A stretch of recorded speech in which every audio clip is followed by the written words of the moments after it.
Imagine a doll sitting in the corner of your room. Its eyes stare blankly ahead, its stitched smile frozen in place. You turn off the lights and go to sleep. But when you wake up, the doll isn't where you left it. Its head is tilted, its hands slightly moved, and suddenly you feel like you're being watched. What if I told you this isn't just a creepy story? What if I told you this actually happened? This is the true, terrifying story of Annabelle, the world's most haunted doll. And what happened to those who crossed her path will send chills down your spine. Welcome to my channel, The Unknown Facts, TUF, where we uncover the most mysterious and spine-chilling stories from around the world.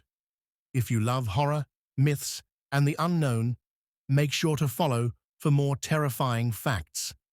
It all began in 1970 when a woman bought a Raggedy Ann doll from an antique shop as a birthday gift for her daughter Donna, a young nursing student.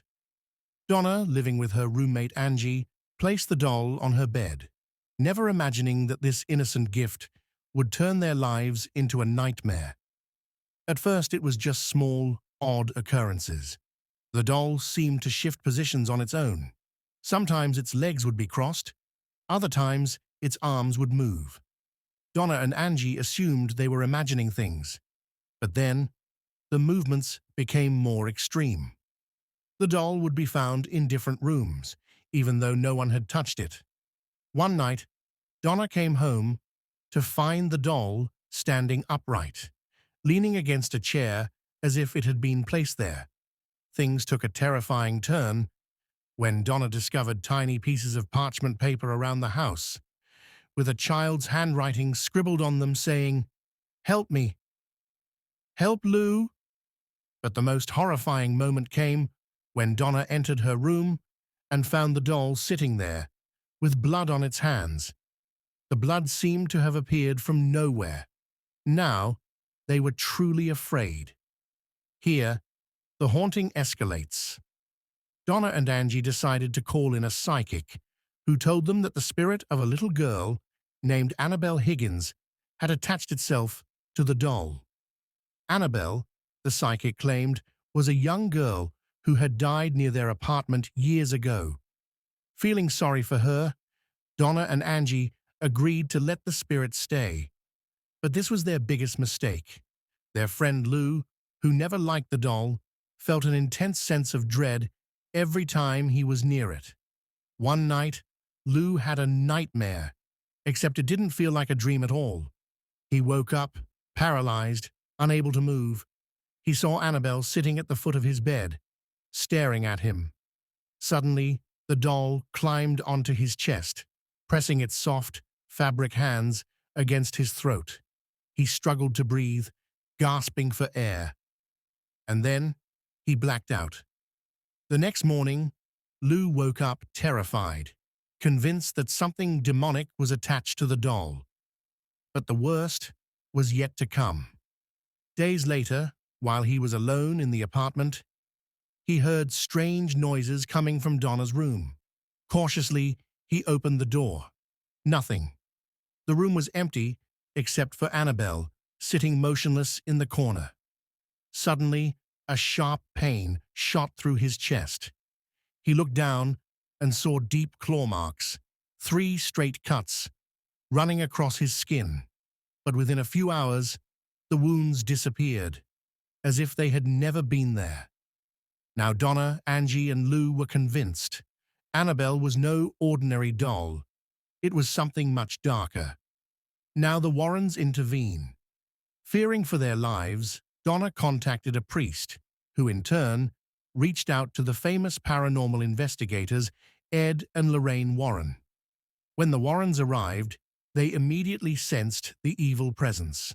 Lorraine, a gifted clairvoyant, warned Donna that the doll wasn't possessed by a little girl at all. It was something much worse. "This is not the spirit of Annabelle Higgins," Lorraine said. "This is a demonic entity that tricked you into letting it stay." The Warrens explained that demons do not possess objects, they attach to people. The doll was merely a conduit, a way for the entity to get close to Donna. If they hadn't acted soon, the demon's next step would have been full possession. Realizing the danger, Donna immediately gave Annabelle to the Warrens, who took her back to their occult museum. But Annabelle's evil influence wasn't over yet. Here is the climax, the cursed glass case.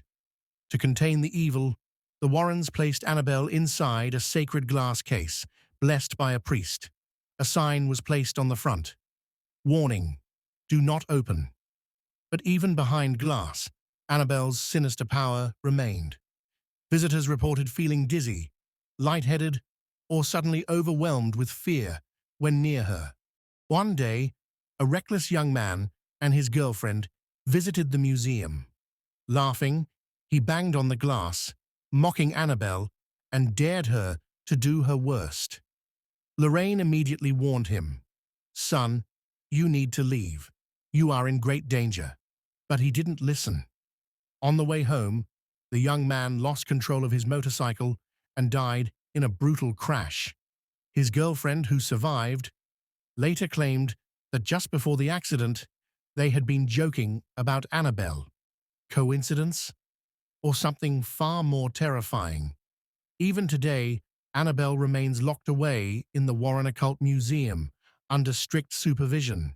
But some believe her spirit still lingers, and if she ever escapes, we may never be safe again. So what do you think? Is Annabelle truly cursed? Or is this all just superstition? Let me know in the comments.